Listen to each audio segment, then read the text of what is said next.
Peace and Safety 9/11 Birth Pangs. My name is Daniel Vallis and welcome to our channel. This video is a continuation of what we've been looking at lately, so you have to review our recent videos if you are new to this channel. I highly recommend our playlist that is called High Watch Review, which especially reviews the 8 recent videos and subjects that we are picking up and continuing with this video. So it is important to understand what we've already talked about before. And I highly recommend, even if you have seen them, go back and review them because certain things will click, especially that we're talking about and referencing now that goes back to watching the warnings and the Corona 88 countdown. Some of those early videos in this playlist, a lot is coming together right now. Definitely review the timeline. A link is in the description box. We've covered why this time is so important, what the enemy was doing exactly on the day, the prophetic implications, the biblical reasons why we know time is short, and particularly the last page of the Bible signs. But we've also observed at the same time, knowing all that biblical perspective, we've also seen the enemy knows this time as well, especially with the Beijing Olympics and other messaging that they put out with the peace and safety calls as well. They know exactly what time it is. They know that sudden destruction is coming. The celestial heavens have declared that as well. The great and terrible day of the Lord is about here. So review the timeline, review the videos to help you understand the timeline, and then they'll also give you an insight to what we're talking about today as well. Let's zoom in on where we have been looking at. Let's just pick up looking at the past few days, what's been going on. Every single day has been accelerating. We are in a birth pangs window where things have been rapidly accelerated, and every single day has new fears reminding the world that they are on the brink of something, and even the average person in the world can tell you that they anticipate World War III. Some type of event like that. They can see where things are building and going to, and they can also see that things are not getting better. Every single day keeps the alarm very fresh, and they also see that the situation keeps getting worse every single day too. In our last video, we left off on March 8th, where Poland had talked about they were going to give some of their MiG-29 fighters to the U.S. at the Ramstein Air Base in Germany. Well, the fallout from that was the U.S. basically said, no, don't give them to us. We want you to give them to Ukraine. Don't involve us. Poland tried to hand off that hot potato, but that made a big kerfuffle as well. And so basically they said, okay, just stop. We're not going to donate planes because that can definitely accelerate the situation. If anything, it reminded the world how perilous the situation is right now, where just a single act by one nation can involve a whole lot of others real quickly. They realize how tenuous the situation is. March 9th, the U.S. Undersecretary of State, Victoria Nuland, admits that there are biolabs in Ukraine and that what is in them is of serious concern. They didn't admit to a bioweapons program outright, but they did say there are biolabs there and there are things in them that we don't want the Russians to get. So that tells you what is at stake there as well, too. Admitted by the U.S. Undersecretary of State.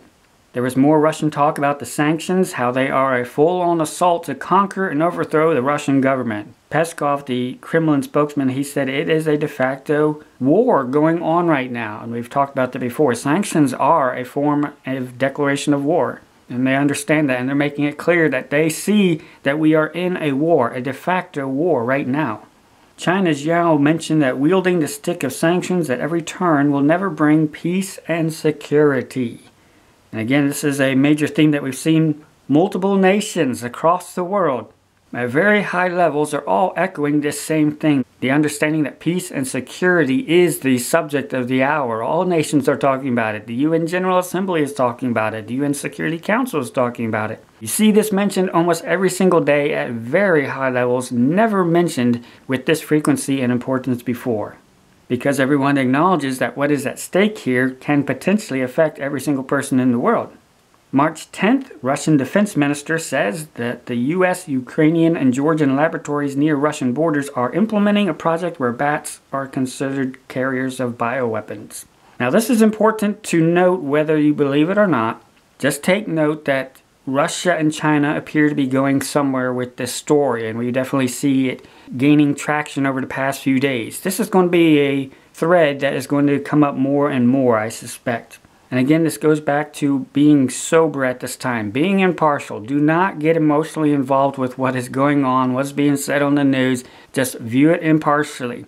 We are strangers and pilgrims. We're leaving. There's a whole fog of war that covers up all sorts of things. There's propaganda going on right now. It's very hard to tell what is true. But we can see what is the storyline being spelled out. What is the spiel they are using. And from a biblical perspective, get an idea of how this fits in with prophecy. Where are they going with this? Why are they preparing the world for these expectations at this time? So we take note of what they're saying, and that's pretty much where we should leave it. We should be impartial. We should be sober-minded, not get involved emotionally. The U.S. State Department also claims that the U.S. has no biological weapons anywhere. Reuters, the World Health Organization, WHO, told Ukraine to destroy high-threat pathogens in labs to prevent disease spread. Now, there is some question about when they stated this. That might have been just routine advice, because that's normally routine advice for biolabs. Destroy anything that is a high-threat pathogen. You just don't leave those laying around. But there is also evidence that the Russian brought forth that as recently as late February, WHO was reminding them to get rid of some samples that were very important and of note as well, that they particularly didn't want falling into the hands of the Russians. So there is a certain spiel and storyline that is going on right now. And it's not just by Russia, it's by Brazil, it's by China, and India's throwing their weight behind it too. There are some major portions of the world population that are saying, hey, we should investigate this, because this is not the first time these questions have been brought up either. The Russian Foreign Ministry, nuclear war is impossible. It would entail a rapid exchange of strikes which no one would be able to stop. It would be the end of civilization. You know, almost every single day you see them bring up the subject of nuclear war and World War III, and they keep reminding the world and the audience that that would be a rapid escalation. And once it gets to that point, it would be beyond anybody's control. It would just spin out of control. It would be the end of the world. Now, again, regardless of how you view nuclear weapons, pay attention to the storyline and the spiel that is being spread right now. They are doing all this for a reason. It is scripted for a reason. We soberly take note of what they are saying. The High Representative of the EU for Foreign Affairs, the EU must avoid escalation into World War III. And Lavrov says Russia will no longer depend on any Western companies. There is a severing between East and West, and the West has made it pretty clear that they're going to abuse their financial system, and it's a liability for anybody to use their system and their currency and their banking system. And so the East is saying, okay, you made it very clear that you are a liability. We're not going to use your systems anymore. Even if this thing irons out, we're not going back to you at all, because you have consistently demonstrated bad faith. We're seeing a seismic geopolitical shift in all these events. March 11th, the EU, new sanctions extending to Belarus include reduced access to SWIFT banking system.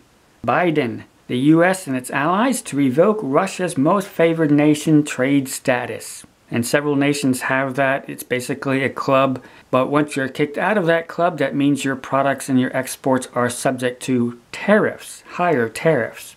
The UN Security Council meeting talks about the biolab claims. No evidence Ukraine has biological weapons, the UN basically says, following the Russian accusation. Brazil, China, India, they wanted investigation into it, but everybody else kind of smoothed it over and said, it's not really our problem. I didn't watch the whole thing, but just the part that I did watch, you could see it was a total whitewash. It was a total whitewash. The United States prohibited the exportation, re-exportation, sale, or supply directly or indirectly from the United States or by a United States person of U.S. dollar-denominated banknotes to the Russian government or any person located in Russia. Again, limiting dollar-denominated foreign exchanges. March 12th, SWIFT sanctions fully in effect.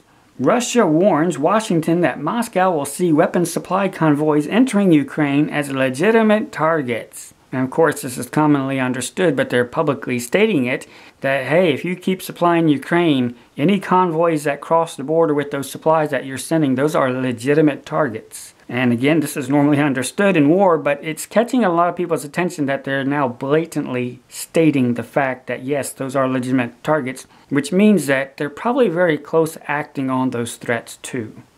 Russian Foreign Minister, we have a greater margin of energy safety than the EU. And again, this goes back to sanctions. Sanctions only work if the person that you're sanctioning will be hurt more by the sanctions than you are. But Lavrov is pointing out a very clear fact that Russia's not really hurt by these energy sanctions. They got tons of energy. They have a higher safety margin than the West does, particularly the EU. The EU is actually hurting themselves while Russia has a very wide safety margin with its energy. And they've already plainly stated, we could sell all this to somebody else, China particularly. We have no problem selling it. All these sanctions hurt you more than it hurts us. Russia Ministry of Foreign Affairs Arms Control Department builds on Russian allegations regarding military biological activities by the U.S. in Ukraine, since it's unlikely that the U.S. will agree to address the situation through traditional international legal agreements. Russia might have to, quote, resort to tougher actions. And again, this goes back to the spiel that they're putting out, the storyline that they're making very public. They've brought these concerns before the UN Security Council. They've tried to address their concerns. They've gone the extra mile to redress their grievances. But now they're stating, you're not listening, so we're going to have to take it to some other venue to address these concerns. So you can see where that's going. When you exhaust the international legal agreements and they don't want to address it, then you have to resort to tougher actions. They're building a storyline here. Several Iranian long-range missiles hit near the U.S. consulate in Erbil, Iraq, apparently related to the Iranian general who was killed. And you remember back when that happened that there's a lot of talk at that point about World War III, because people were wondering, now that the U.S. attacked an Iranian general, were there going to be retaliatory strikes? And so now, fast forward to 2022, Iran is making airstrikes on Iraq, but a U.S. consulate near that area. And of course, in the past, the U.S. has denied that damage was done when Iran struck in that area or other areas where U.S. has been before, so don't believe what the U.S. is saying, because they will change their story and roll it out later. But this is very important, again, at this time where tensions are extremely high. And already on social media, people are speculating, is the U.S. going to strike Iran in retaliation for this? What's going to happen? This adds on top of the fire with all the other tensions going on right now. And then, of course, North Korea has been shooting off some rockets and testing missiles as well. It seems apparently routine, so it hasn't caught on the world's radar, but they've definitely picked up that activity. There's a lot of ramped up activity that are adding to the world tensions where the average person is saying, hey, things can really hit the fan really quickly here on multiple fronts. China and Taiwan, multiple areas. Everything in the world is suddenly being ramped up. March 13th, Russian stock markets will be closed for the entirety of the week. And they are taking some massive hits on their economy. But again, they have a wider safety margin, not just in energy, but all commodities. It really doesn't matter what happens to the ruble, because they have commodities that they can back up and do exchanges with. They can do trade in nickel and neon and uranium and oil and gas. They have a wide treasure of commodities that in and of themselves has value, whereas the other countries who were dependent on those exports don't. And their fiat currency is already pretty weak in the beginning. So Russia has a very wide safety margin, and they took all this into account before they even started their military operation. And they've even publicly said that they took several months to plan this. They were already aware of any possible ramifications that this would have. They've already factored that into their plans. That yes, their economy is going to take a big hit, but they will be able to weather it far better than the West will. So they are not surprised at what is happening to their economy. They've already factored it into all their equations. It's going to have greater catastrophic effects on the West, though, America, Canada, and the EU. Western nations have adopted to move all embassy and consular presence in Western Ukraine to adjacent nations. And this is related to the U.S. warns Russia of NATO full-force response if its territory is hit after strikes near Polish border. There have been Russian airstrikes near Lviv, which is where a lot of the embassies and consulars have moved to, about 10 kilometers away from the Polish border. So pushing things to the edge, very close to the edge. But the U.S. is warning, hey, if any of those missiles come over on the Polish territory, you're going to see the rapid response, the full force of NATO respond to this aggression. So again, things are kept every single day, kept very tense, with the expectation that things could break out and spin out of control any day now. That's what they're keeping up in the news. We are definitely at a time of birth pangs where things are accelerating. The sudden destruction is about here. And the story that we see being propagated here is the cover story, the spiel that is going to explain away and help diffuse the sudden destruction that is coming. It helps give them a storyline so they can control the narrative when the rapture happens and when the sudden destruction comes. That's why they're priming the world with these storylines right now. When we look at the celestial situation right now, if you went out at twilight before sunrise in the morning, you'll see Venus, Mars, Saturn, and Mercury as morning stars. And as the sun gets closer to sunrise, Jupiter is technically above the horizon, but it's still in the corona of the sun. It's still in the glare of the sun. You can't see it. And so this is good as we look up and lift up our heads every single day and we see the sun. We can be reminded, hey, Jupiter is right there, what we've been tracking since the star Bethlehem science in 2015. And this is important that it is clothed with the sun. It is in the corona, right at Aquarius, right at the stream. The fact that it is not visible is very important right now. If we turned off the sky for a second, you would see that Jupiter is, yes, above the horizon, but still lost in the glare of the sun and still near Aquarius and still in the stream of water as well. Right at the celestial sea, right as the sun is in Pisces, about to near the vernal equinox point. Now around March 21st, as you can see, that is when you might see Jupiter start to be visible from the sun's glare right before sunrise. Somewhere around the 15th, 21st, depending on your horizon view and conditions, you'll start to see Jupiter coming onto the scene as a morning star. But definitely by the end of March, the sun will have moved away enough to where Jupiter isn't in the glare anymore, and Jupiter will be seen as a morning star. So that brings us back to where we are now. Jupiter is still in the water stream of Aquarius. The sun is moving away, but Jupiter is still going to be in the water stream for a while, up through the 21st. That is the whole watch window that we're looking at. That ties in with the last page of the Bible. And it could stretch a little bit beyond that. But again, by the 21st, Jupiter will be emerging from the sun's glare, the sun's corona as well. So there's a lot of pictures coming together at this particular high watch time. That also reminds us of the promises on the last page. Behold, I come quickly. That is our great hope and expectation at this time. So review the timeline. Again, there's so much coming together. Review our recent videos to really see the emphasis of certain points. The enemy is doing certain things on very particular times and days because they know exactly what prophetic time it is. Here at the end of the last generation, right when the heavens have declared a great and terrible day is about to come. 1 Thessalonians 5, But of the times and the seasons, brethren, ye have no need that I write unto you. For yourselves know perfectly that the day of the Lord so cometh as a thief in the night. For when they shall say peace and safety, then sudden destruction cometh upon them, as travail upon a woman with child, and they shall not escape.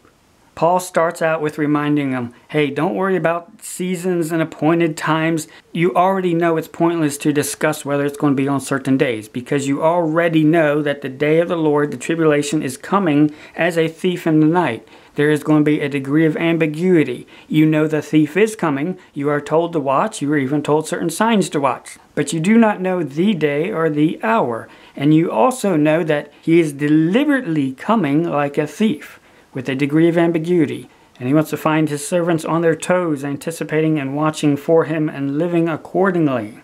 It's pointless to talk about appointed days because you already know he's coming as a thief in the night. When they say peace and safety, sudden destruction is what is coming. And some people get confused here and they say, oh, as travail upon a woman with a child, that means a child is coming. Is this tied to Revelation 12? No. There's no child is being born. There's no baby being born here. It's used as an illustration. As travail upon a woman with child. He's describing how will the sudden destruction come. He already tells us what's coming. Sudden destruction. That's what's coming. How is it coming? It's just like contractions of a woman in labor. It's going to rapidly increase in pain and intensity. That's an illustration for how sudden destruction is coming. So right now, when we see the world suddenly ramp up with anticipation of sudden destruction, we know we are in the birth pangs of sudden destruction. We've already heard them say peace and safety, building also in tempo to this very time, and almost every single day now they're saying the same thing on a worldwide level, at the very highest points of government, peace and safety. And again, this is important to have a biblical perspective. What is coming? Sudden destruction is what is coming. And it is coming as a thief. This is very important. That's why Paul emphasized it right before this code word. Remember, church, the Lord and the day of the Lord is coming as a thief. There will be some ambiguity. Watch and be sober. But remember, there will be some ambiguity. You'll have a very good idea of when to watch, and you will see that day approaching, but there is deliberately some ambiguity. Paul emphasizes it is coming as a thief in the night. And we've covered these verses before. Jesus repeatedly emphasized this. Peter emphasized this. Paul emphasized this. Mark, Luke, they all emphasize this. Jesus is coming as a thief. Even on the very day that he comes, he's coming at an hour when you think not. This will not change over time. He's deliberately coming in this mode and manner to keep us on our toes. I highly recommend our video, Coming as a Thief. You can find a link in the description box. We know sun destruction is coming. It's coming suddenly. And even Jesus Christ warned, for as a snare shall it come on all them that dwell on the face of the whole earth. Watch ye therefore and pray always that ye may be accounted worthy to escape all these things that shall come to pass. He told us it's going to spring suddenly, just like a snare. We can think in our modern terms like a mouse trap, how it springs suddenly. That's a similar analogy. It's a trap. But a snare is particularly known because it has a loop, but it springs suddenly. We also have a video called Field Trip the Snare, which we actually build a snare and demonstrate this illustration that Jesus Christ is showing to demonstrate it is going to be quick what is coming.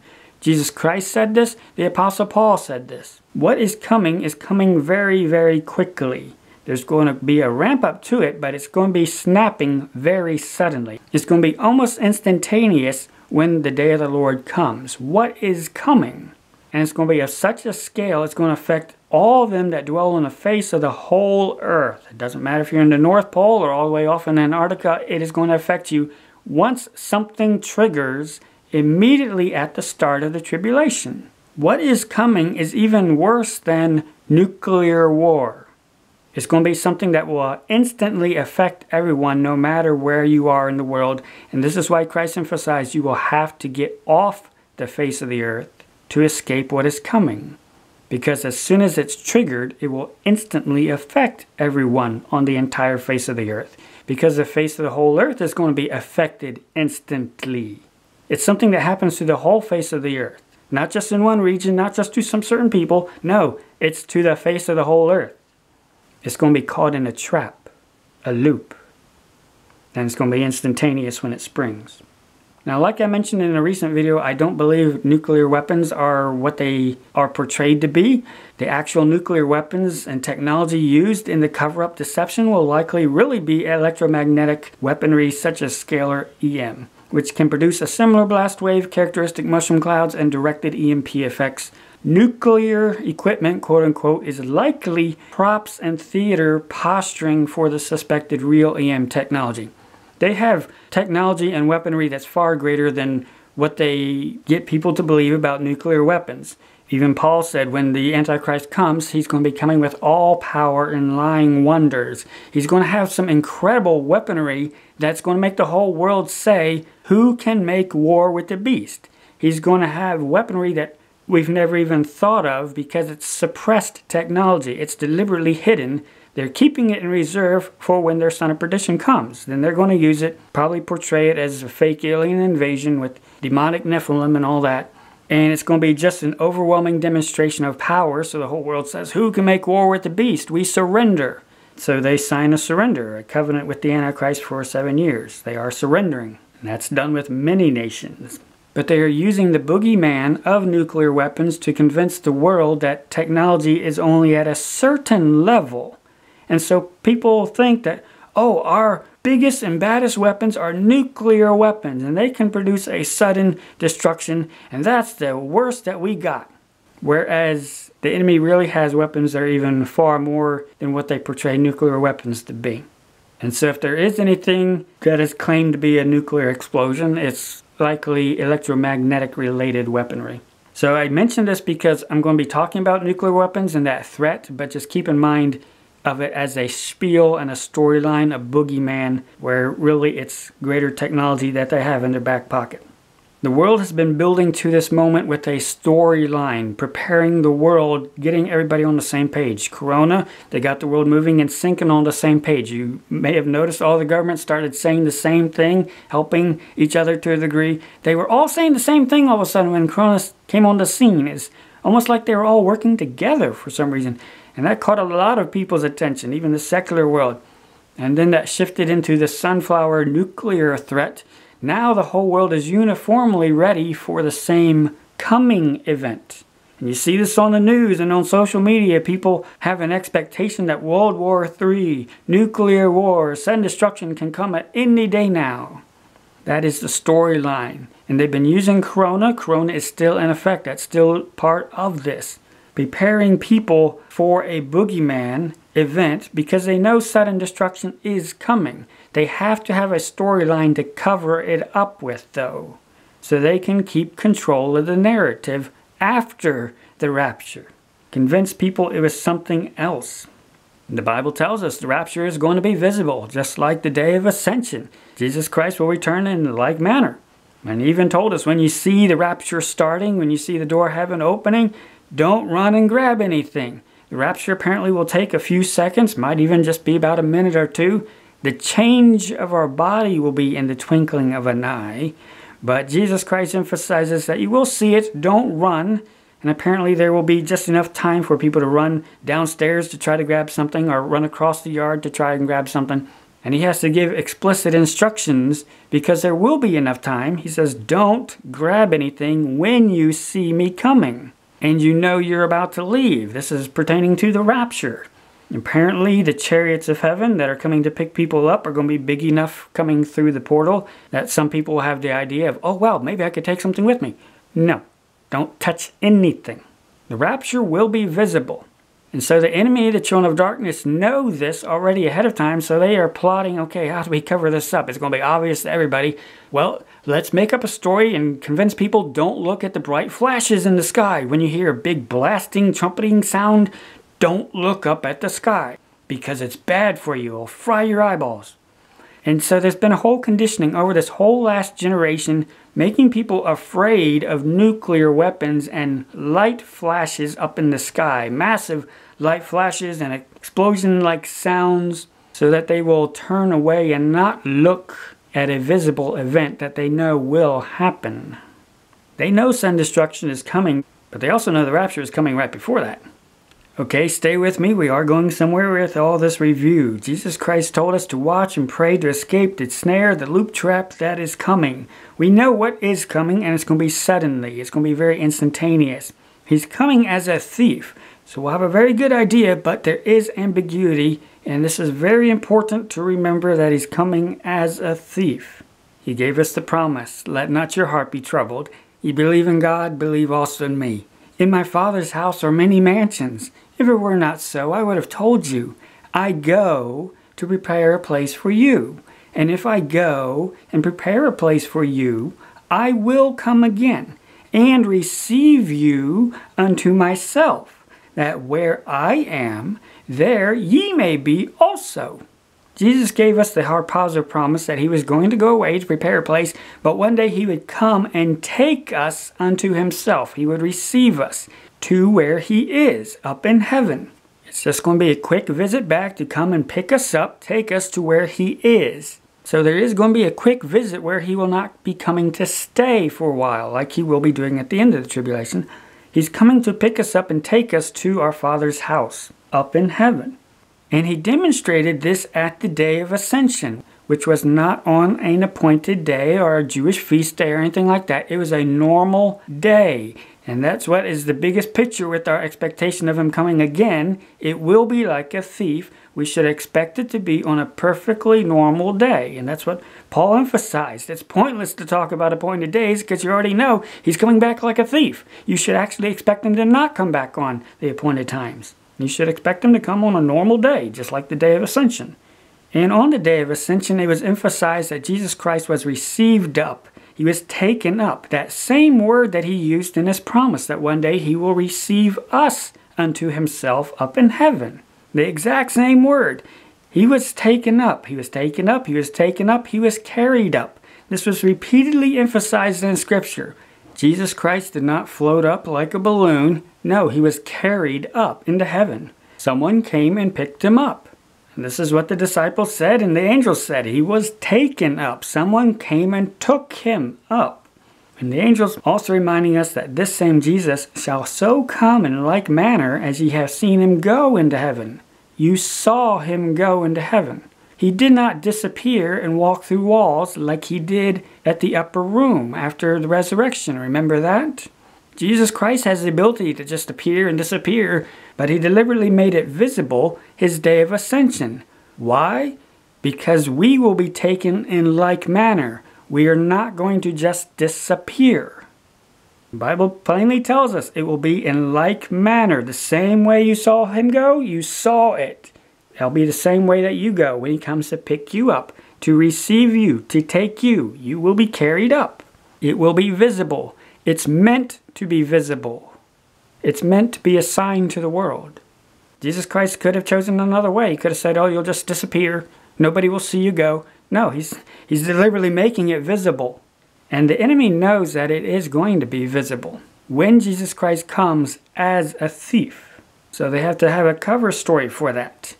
Right now we are in the days of Noah and Lot. While people are eating and drinking, life is still going on like normal. People are buying and selling. People are still marrying. People are planting. People are building. Going on life as normal, still making future plans and living accordingly. They have some concerns right now about where things are going, but it's not to the point of stopping any of that yet. Once World War III breaks out, of course, that will stop all the normal activities, and it will certainly collapse the economy and buying and selling.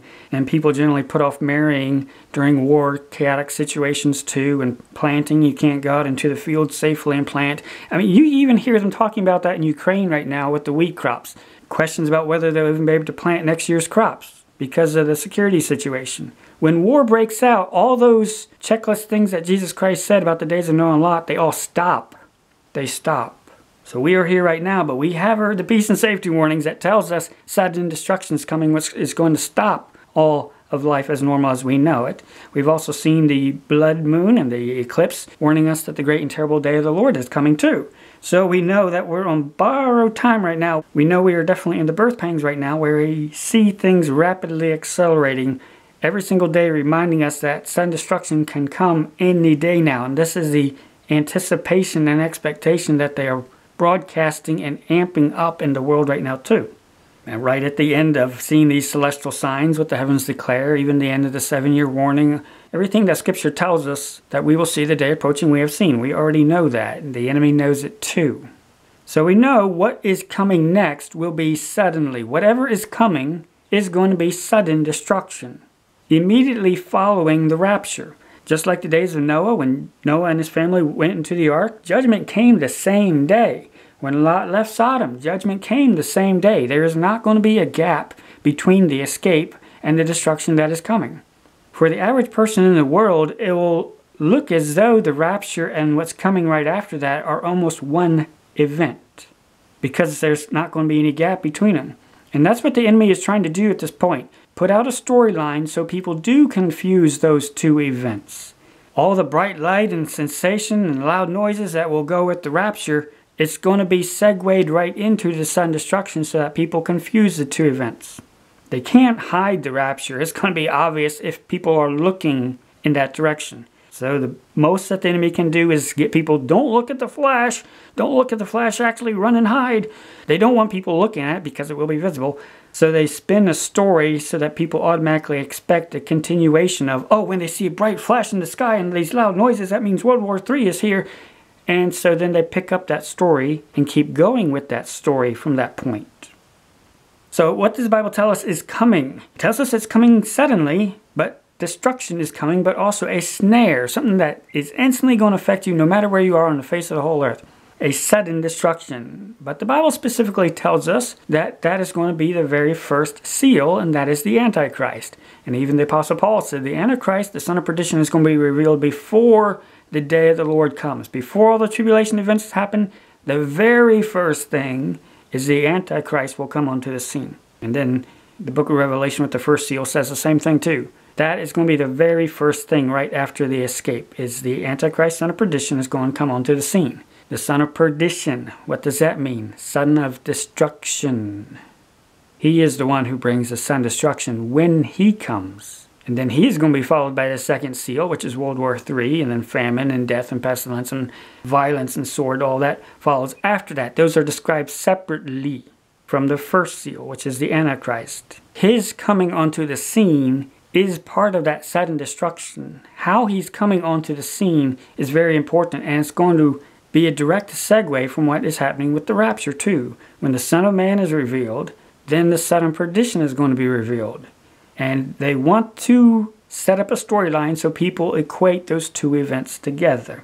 The first seal is the Antichrist rider on the white horse. He is carrying a time weapon in his hand, and he is going to go out conquering and to conquer. He's going to be given a victory crown, which is part of why the enemy is using Corona messaging at this time, because it's building up to where they can hand their power and authority, their crown, to the one who is coming on the white horse.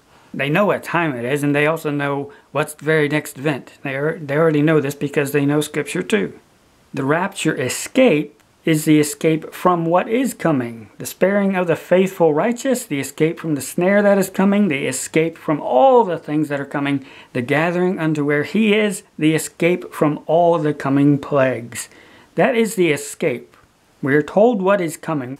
We are told it's a sudden destruction. We are told it's coming like a snare trap. It's going to be triggered instantly, and it's instantly going to affect everybody on the entire world.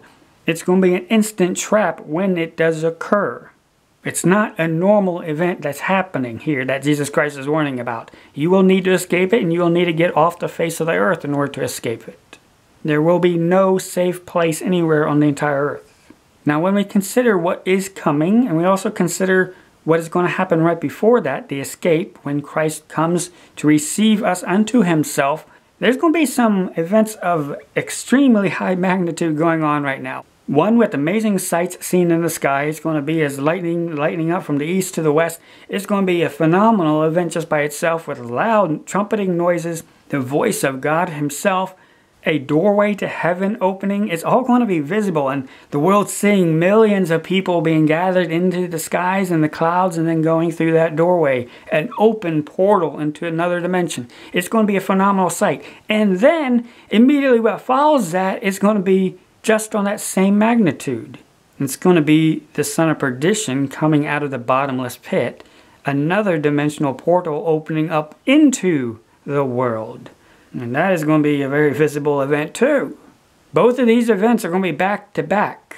And they're both going to be of such a magnitude that it will appear to the world as a nuclear event. What they've been conditioned all these years, for many people their whole lives through this last generation, their greatest fear is of a nuclear war. And considering how they're conditioning people, it appears that they fully expect the rapture to look like a nuclear event.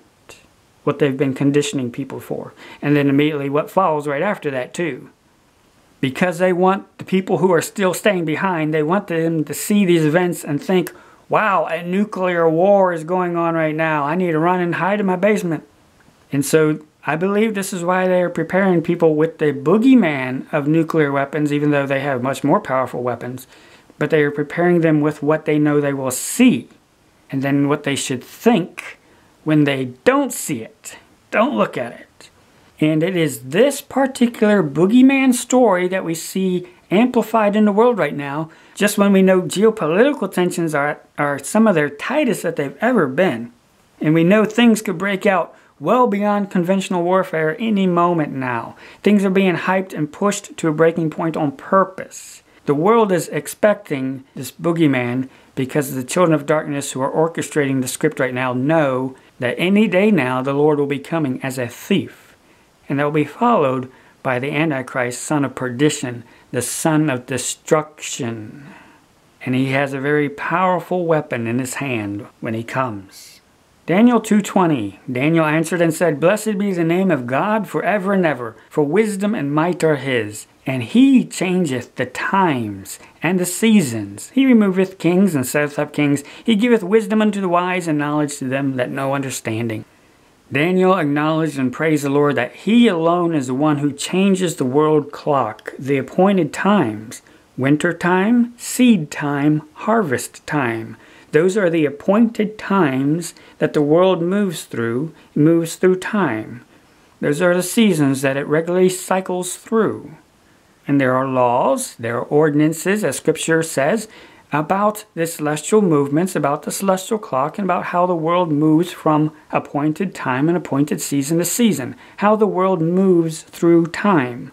Only God can move the world through time, through those appointed times and seasons. Daniel acknowledges this at the beginning of Daniel. Then Daniel 7:25, talking about the Antichrist, he shall speak great words against the Most High, and shall wear out the saints of the Most High, and think to change times and laws, and they shall be given into his hand, until a time and times and the dividing of time. This is very important to understand that Daniel lays out that he understands the subject before he tells you what the Antichrist is going to be doing. A lot of people try to read just this verse and they try to explain it as other things, but no, he compares the two. Only he can move the world through time of the seasons, winter, seed time, harvest. He moves the world through time. He's the only one who can do that. But Daniel also acknowledges the Antichrist has been thinking and planning. He wants to do that too. He has been thinking about it for a while when he was here before. It is part of his strategy. He wants to change the unchangeable, something that has never been given to man to change. He's not talking about days on the calendar or even appointed commemorative dates like feast days. No, that was already being done before Daniel wrote his book. They were moving the Feast of Tabernacles for idolatrous worship. They were moving their appointed times on a calendar at a human level for a long time. It doesn't matter what the Pope says about anything. If he says the sky is green, that doesn't change the sky green. Even before the book of Daniel was written, they were already changing around the calendar. Even the Jewish calendar, too, which was changed when they went into captivity in Babylon. But Daniel knew that the Antichrist will be changing something that nobody has been able to change before, something that only God can change, and that is moving the world through time to the different appointed times that it moves to. The Antichrist wants to do that. He wants to change the unchangeable, and it shall be given into his hand. That's very important to consider. Daniel knew exactly what he was talking about. He was in charge of the Royal University of Science there at Babylon too. He was the prime minister. He's the one who signed off on the calendar. He's not talking about a calendar. He knows what he's talking about. He's talking about time. The Antichrist will be given the ability, the keys to change time of how the world moves through time. The Antichrist will be able to have the ability to move the world to different appointed times that it normally moves to. How the world moves through time. But Daniel emphasized that it will only be for a certain duration put into his hand. You know, mankind changes the calendar. They do all that. They don't need permission from God. But he makes it very clear, what the Antichrist wants to do, it's going to require not just permission from God. God's actually going to have to give him the key to do it. He can't do it otherwise. God will have to give him the key to do it, and God will. Just like God is going to give Satan the key to open the bottomless pit, another dimension into our world. He is going to be allowing Satan to do some incredible things at a very late hour, and this is what we need to keep in mind, particularly since this is the very first seal. This is the power that the Antichrist has in his hand when he comes. It's in his hand. He has that key. He's been waiting for that key for a long time. He cannot use that key until he is unrestrained. But it's going to be the very first thing that he does when he gets that key. Definitely check out our resource, Time of Perplexity. Link in the description box. Also, we have a bunch of posters about time also in the description box at rapturelibrary.com. The Antichrist, the bow that he has is a time weapon, very special time weapon to start a time loop, to set the world looping through a certain sequence of appointed times, to buy himself more time. This is why at Revelation 12, it records that Satan is suddenly angry when he loses war because he loses the ability to change time. After a time times and half a time, he loses that ability to give himself more time, so he knows his time is short. So that is why he's angry. The Bible even tells us the exact reason. It was put into his hand, but it will be taken away one day. That is the snare that is coming. Also check out our videos, the 2012 clock snare and Apollyon's bow, which is time. We have those links in the description box too. Also the Antichrist Kingdom, part 1 and part 2. Revelation 9:11. And they had a king over them, which is the angel of the bottomless pit, whose name in Hebrew tongue is Abaddon, but in the Greek tongue hath his name Apollyon, Apollio, the son of destruction. That is who is coming out of the bottomless pit. The son of perdition is coming out of the bottomless pit. And the book of Revelation tells us this in 11:7. And when they shall have finished their testimony, the beast that ascendeth out of the bottomless pit shall make war against them and shall overcome them and kill them. The Apostle Paul and Jesus Christ both foretold us where is the Antichrist beast coming from. He's coming out of the bottomless pit. The bottomless pit that is opened, he is the one who is coming out. And he is the very first event that is coming, the son of perdition. And he's coming with the time weapon. That time weapon that helped him open up that doorway from the bottomless pit into this world. And this is important as we see what is unfolding with the enemy right now. Because they know the Lord is coming as a thief. They know the white horse rider is coming next. He has a bow, incredible weapon, a wonder weapon in his hand, and he's going to be ascending out of the bottomless pit. This 9/11 event, when the bottomless pit is opened. And again, this goes back to as soon as Satan is unrestrained, this power, this key will be put into his hand. Just like back in Job, the Lord said unto Satan, Behold, all that he hath is in thy power. Only upon himself put not forth thine hand. And the Lord said unto Satan, Behold, he is in thine hand, but save his life. That is the expression of when God gives somebody power. He is now in your hand, Satan, but save his life. These are the limits that you have. In Daniel 7:25, he will think to change times and laws, and they shall be given into his hand, until a time and times in the dividing of time. He will only have that territory of 3.5 years. It will be repeated several times apparently, but it will be that same territory which he will eventually lose at the war in heaven. Revelation 12. This whole concept of it will be given into his hand is very, very important. Number one, it again reinforces he's not talking about something that mere mortals do. He's talking about something that God has to give him the key in order to be able to do. And he will be allowed to do it. So this is important when we look on the timeline and we review the recent videos and we see what has the enemy been doing at this late hour. What has their messaging been about? What are they preparing the world for? Particularly with all these calls of peace and safety, where have these greatest calls been made at?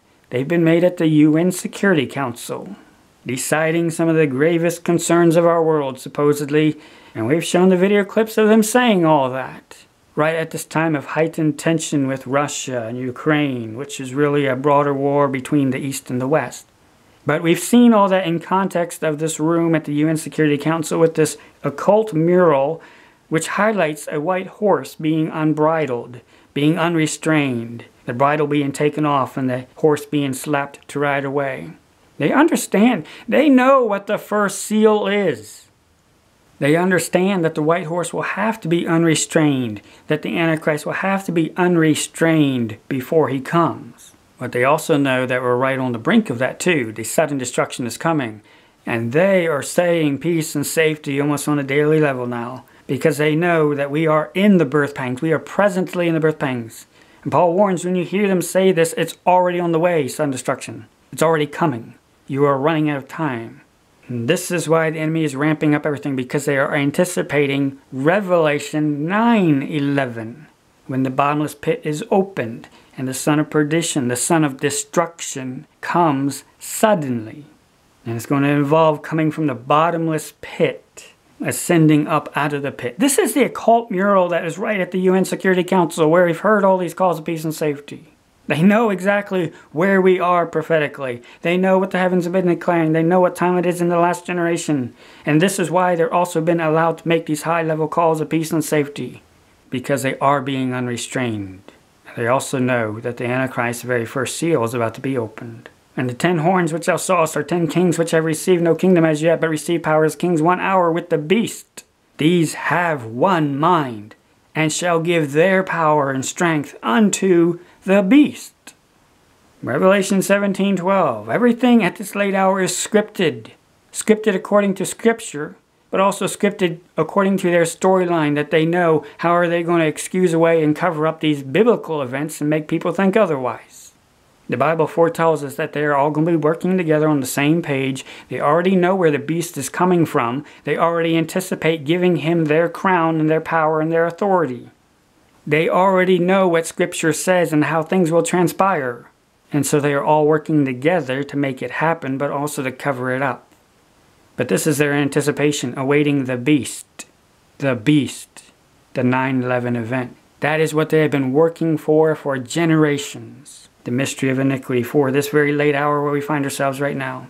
And this is important as you look at the timeline, review the biblical truths that guide us to this point, the celestial declarations, the prophetic declarations. We are told to look up and lift up our heads. We already know what time it is. We already knew all this.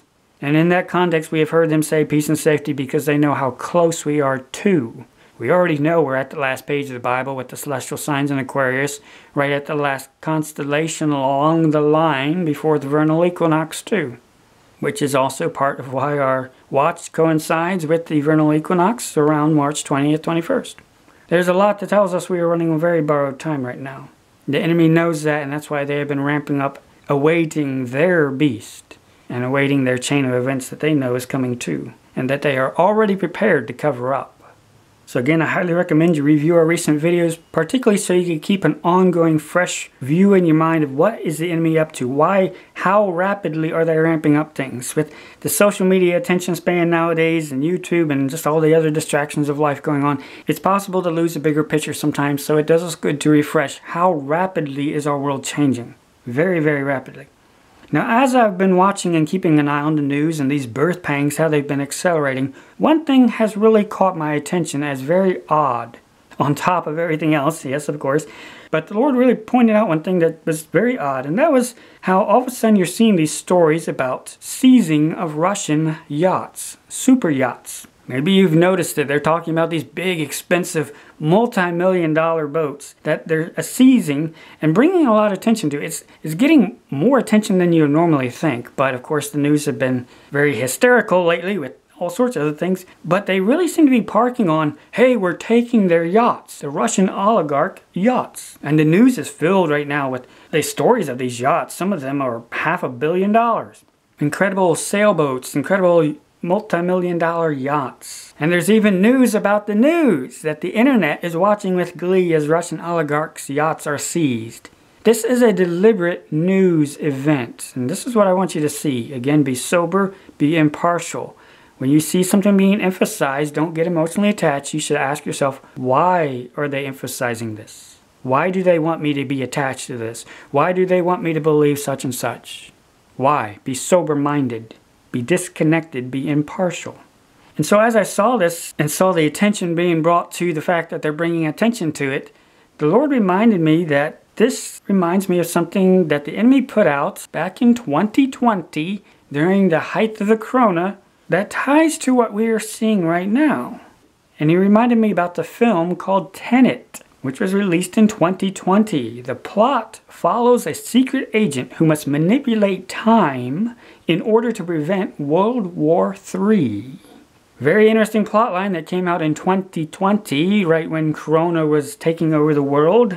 Right in the midst of the Corona code that we've covered, they put out Tenet, a movie about time. Directed by Christopher Nolan, a very prestigious director. And it's also important that this film was considered one of the major films to hit the theater and really come out as Corona started to ease off a little bit too. So a lot of people were focused on this to see how it would react in theaters and the market at that time too. So a lot of attention was given to this during Corona, Crown, the sun. In context that it's about time to prevent World War III. And where do we find ourselves right now? At a situation where the world is trying to avoid World War III. If you watch any of the trailers for Tenet, you realize that it centers around Russian bad guy, who's an oligarch, he's very rich, and his yachts. And that's seen in all the trailers. And this is very important with enemy messaging, and I've covered a lot in different areas before.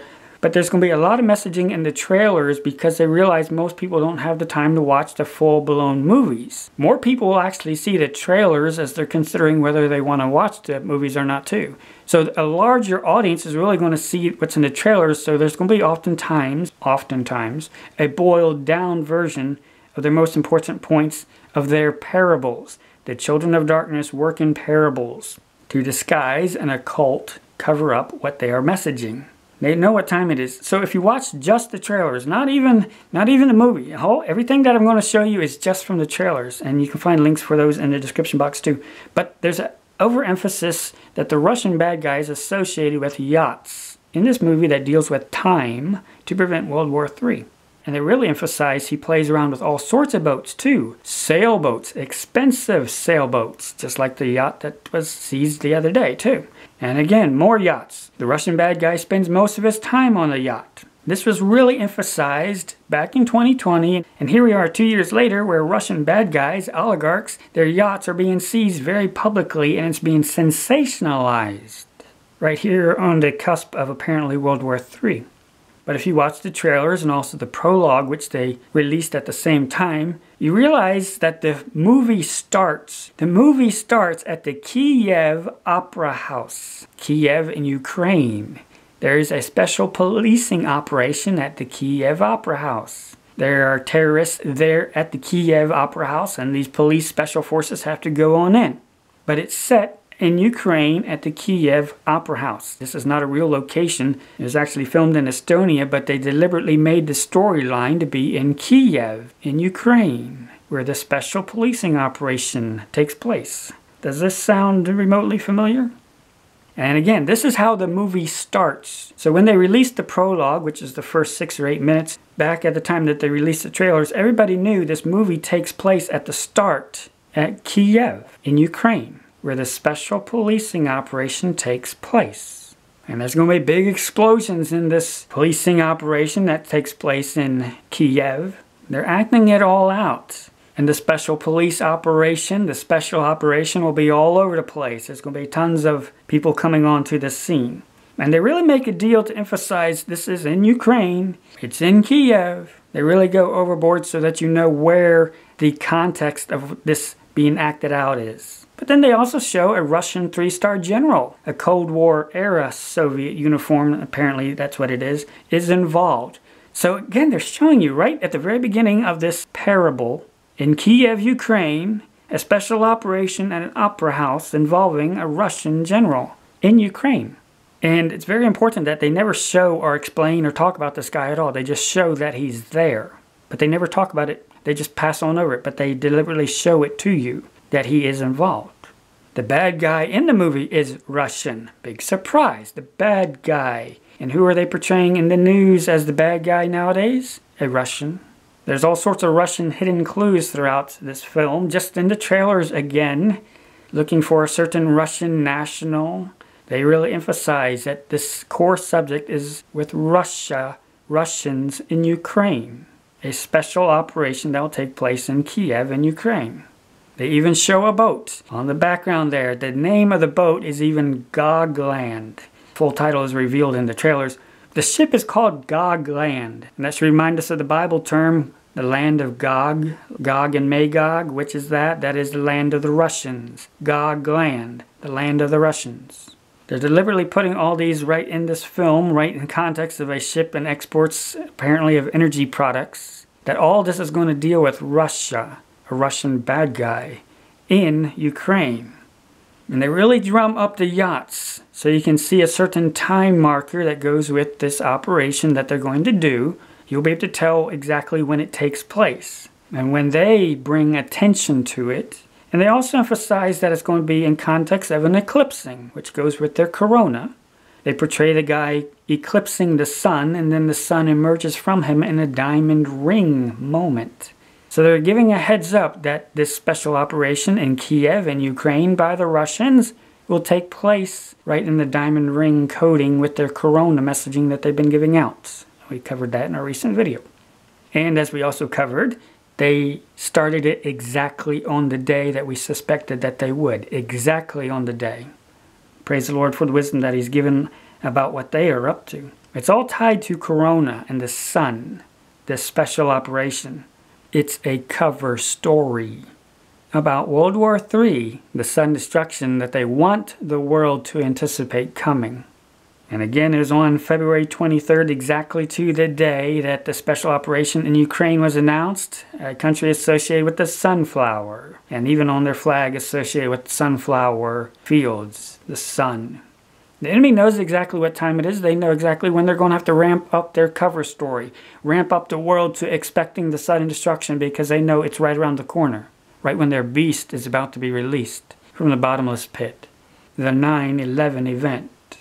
And one thing that is strongly emphasized in the trailers, you pick this up right away. They emphasize holding something in the hand. Holding something in the hand. Does that sound familiar?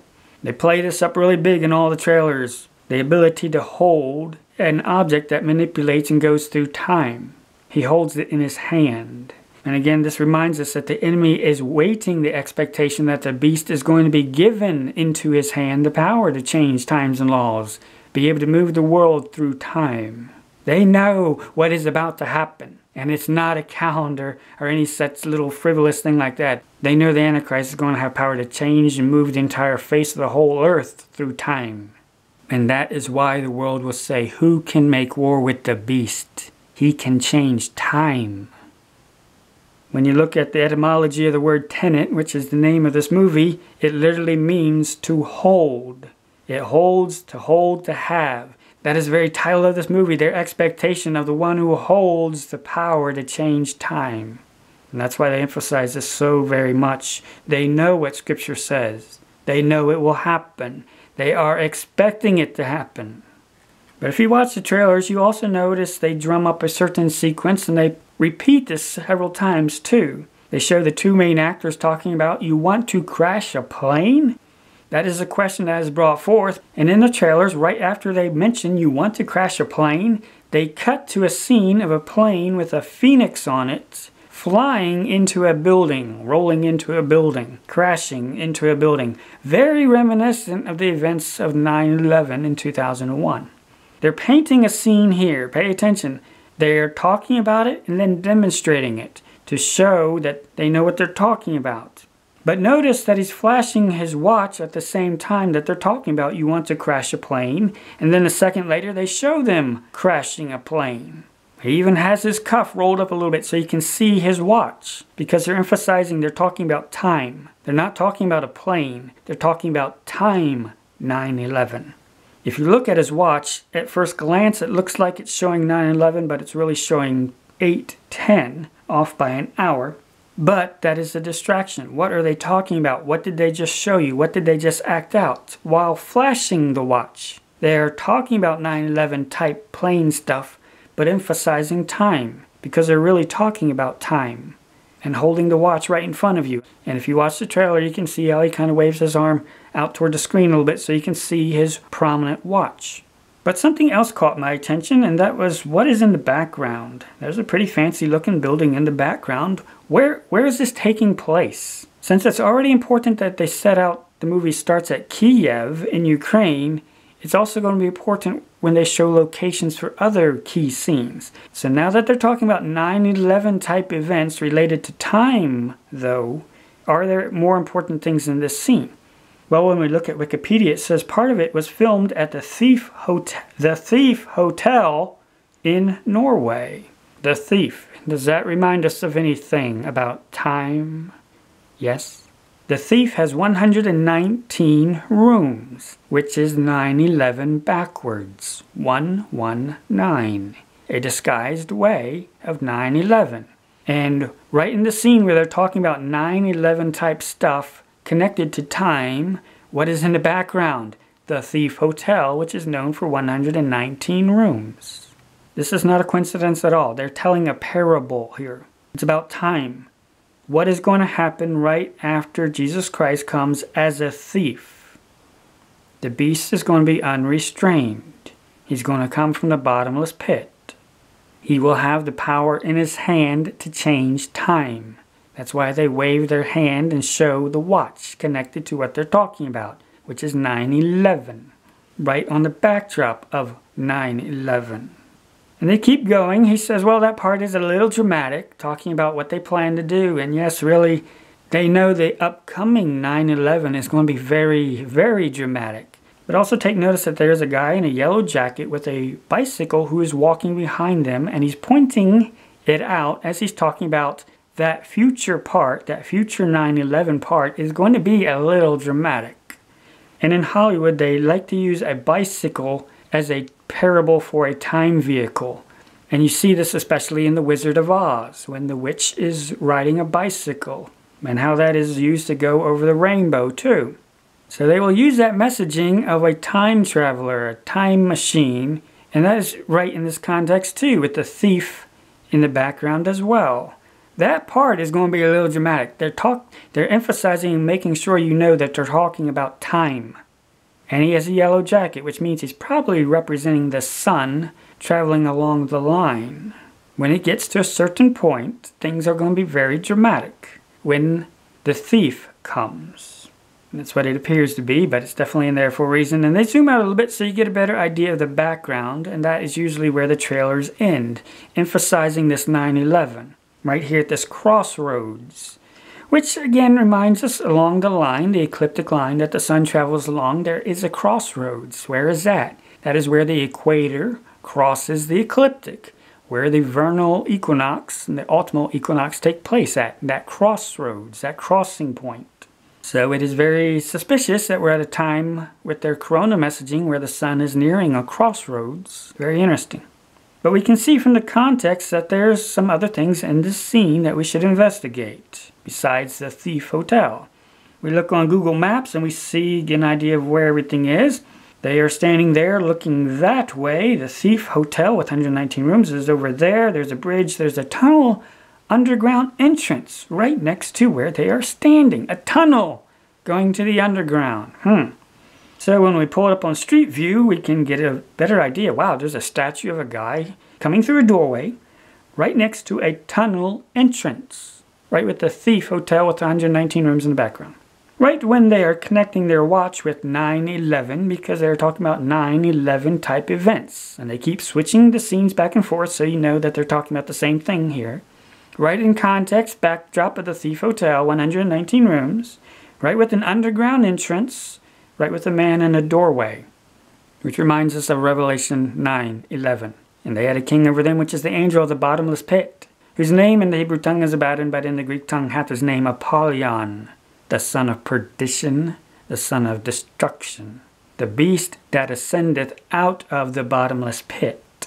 This is the 9/11 that they're awaiting. They're expecting the beast to rise up out of the pit so they can give him their power and authority. And it will happen when Jesus Christ comes as a thief. These two events are going to be back to back. They know when the son of perdition is coming because when they know the son of man is coming. And we are told to look up for our redemption draweth nigh. We know when he is coming, but we will also be able to see the day, that great and terrible day approaching too. The enemy is looking for 9/11. And they're not talking about planes. They're talking about time. When a time doorway is opened. And again, take a look at that statue and that doorway. A very simplistic style sculpture, but representing a doorway. That is their expectation, and that is why you also see on many of their movie posters, they include other doorways. And you see similar structures later on in the actual movie.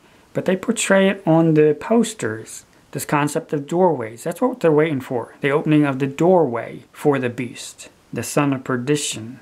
The movie is called Tenet. Again, that means to hold. They know exactly what they're talking about, but it also references what's called the Sator Square, which is used in mysticism and magic. But this is what they're referencing because they are the children of darkness. The Hollywood productions are an occult production because they are showing a parable. Their expectations. And the Sator Square has opera in it. That's why this movie starts with an opera. That's why it's emphasized at the start of their parable, because it's part of their magic spell, their occult working that they're doing for these last times to bring in and usher in, hand over power to the beast who will hold time. And the whole movie is coded to the Sator Square. The bad guy is named Sator, somebody else is named Arepo, a company is named Rotas. It takes place at an opera house. Tenet is the core principle. the one who holds the power to change time. He holds that power. That's the whole parable of Tenet.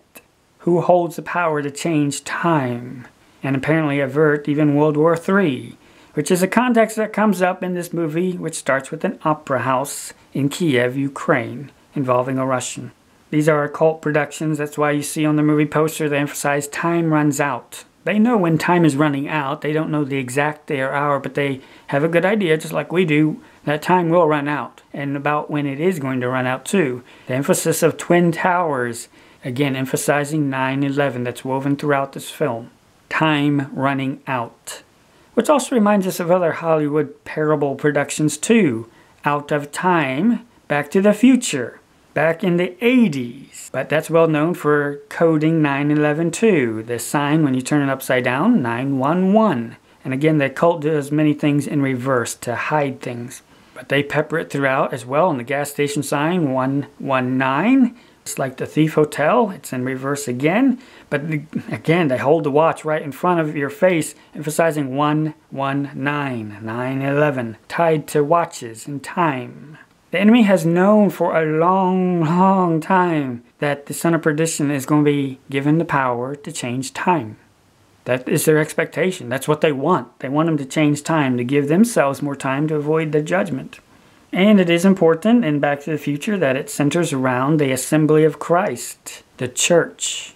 And they bring a special attention to that time travel happens near the assembly of Christ, the rapture. They know one will lead right into the other. And notice on the right of the car there, the acrostic Amazing Grace, which is very reminiscent of the Sator Square that they used in Tenet.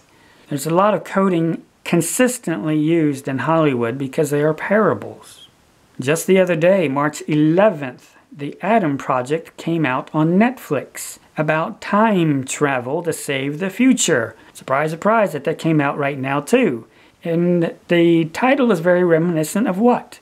A sun and a corona, and even a diamond ring on the D, tied to the corona coding going on right now. It's all about time. The past meets the future, which means the future goes back to the past. The Adam Project. This is dealing with mankind. That's what it's a parable about. Came out March 11th, Netflix. March 11th is 3/11, by the way, the same day that WHO declared the pandemic. And that was definitely coded in Hollywood productions. But the trailers, again, alone show you a leaving from the face of the earth. A departing, getting off the face of the earth, right in context of a corona, the sun off to the side there. They're showing just the corona. But you gotta get off the face of the earth. Portals in the sky, going through doorways, opening up in the sky, really emphasized heavily. And the rapture is going to look something very similar, probably. They're conditioning the world. But then, surprise, surprise, they show the older guy meeting his younger self when he goes back to the future. They are comparing their watches. Big surprise. And oh, look, they hold the watch right in front of your face so you can see what time is that. That happens to be 9/11, exactly on the dot. 9/11 in a time travel movie that came out right during this corona time, getting off the face of the earth. Hollywood, the Mystery of Iniquity, knows exactly what time it is. They also know what's coming next, right after all these birth pangs. 9/11. That's what's coming. And you can see this consistently in other movies about time too. They know what is coming. They are finding a spiel and storyline to cover it up, but they know full well what is coming and what is going to be involved. When the beast has the ability to change time put into his hand and the bottomless pit is opened. And that the world will be going back to the future that will be. They're going to go back to the past to change their future. So just to recap, all the messaging about 9/11 in Tenet, about holding time, that is paralleled in the world right now. A special operation in Kiev in Ukraine. The Russian military is going to be involved. The bad guy is going to be Russian.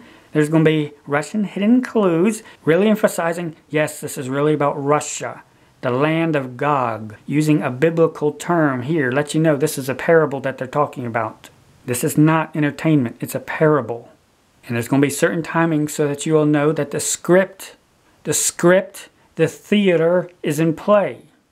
About Russian bad guy oligarch yachts. When you see that, you will know the story is in play. well in play.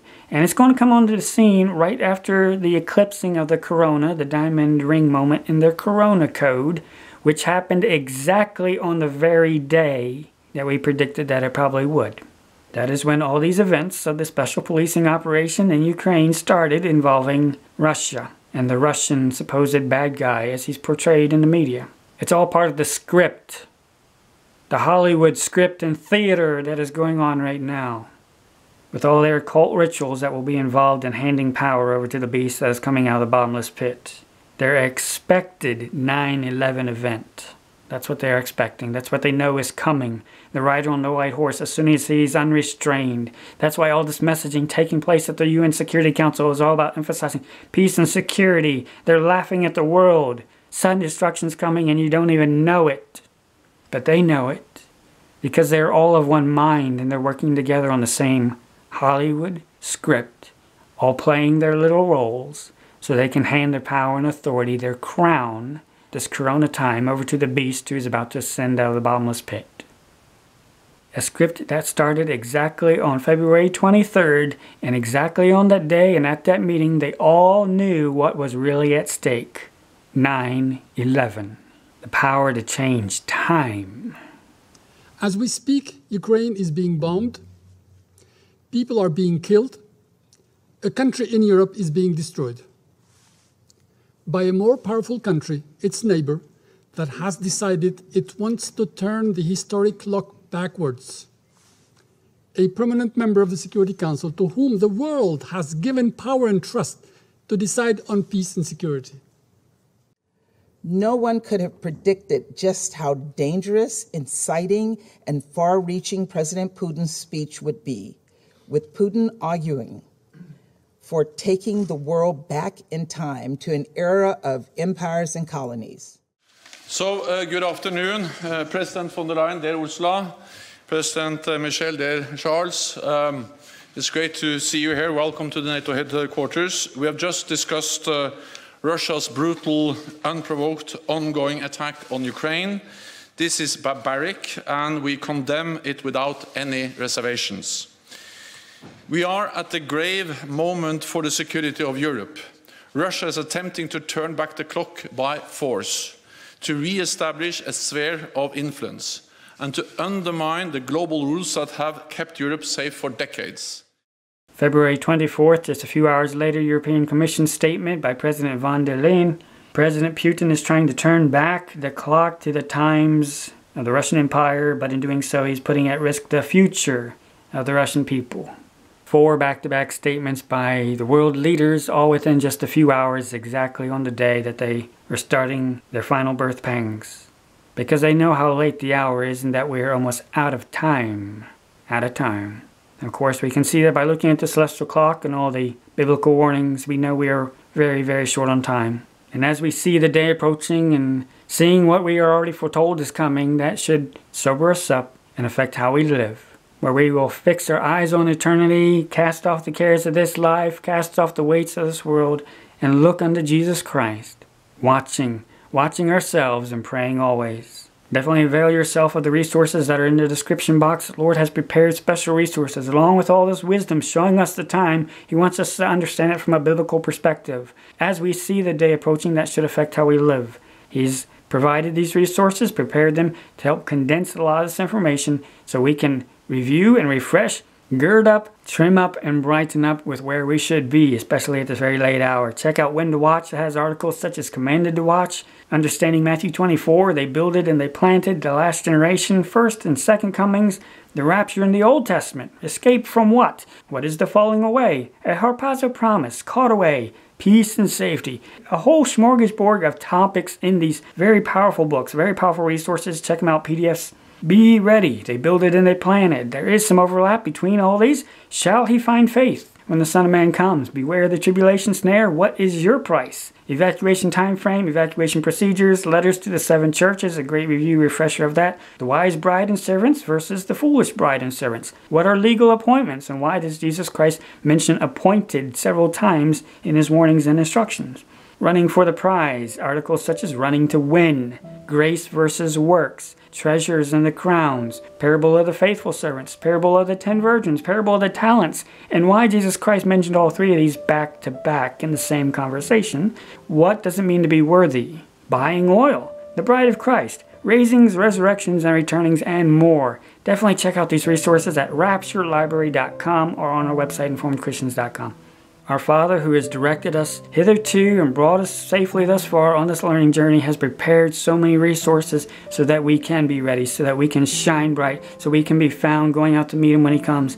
Definitely avail yourselves of Him. For let us consider one another to provoke unto love and to good works, and not forsaking the assembling of ourselves together as a manner of some is, but exhorting one another, and so much the more as ye see the day approaching. As you see the day approaching, we should be exhorting one another. Hey, we have no excuse. Don't make excuses. Do what you're supposed to do. Rise up, trim your lamps, brighten up, gird up, go out to meet the bridegroom. This is what we should be exhorting one another, and so much more as we see the day approaching. And the more that we are brought along on this journey, the more we are shown the day approaching, the more that we faithfully and obediently go forward with what we are supposed to do. He can give us more wisdom when we demonstrate that we have an ear to hear. When we have an ear to hear. And it is only when we demonstrate that we have an ear to hear that our Father can give us more wisdom, because He knows we have a heart to obey. We hear with our eyes, we hear with our heart, we hear with our hands, we hear with our feet. We obey, we act on what He shows us. And so much more as we see the day approaching. So let's go forward with no excuses, and therefore no regrets. We've heard so many trumpet calls at midnight that have been declared along the line, declared in the heavens, declared in His word. So many things reminding us the bridegroom cometh. He's coming, He's nigh even at the door. Go ye out to meet Him. He's coming to you, but rise up and go out to meet Him with your heart and life. Draw nigh to Him with a true heart, with a purified heart, with a sanctified heart. Sup with Him, draw nigh to Him. That is what He is looking for, especially as you know the hour is very late. Go ye out to meet the bridegroom. And friend, that's how I want you to be found, and I'm going to push you to be found that way. Let's rise up together, you and me. Let's go out to meet the bridegroom, and let's be found hearing Him, heeding Him, loving Him, and serving Him first and highest above all else, shining bright till He comes. Maranatha!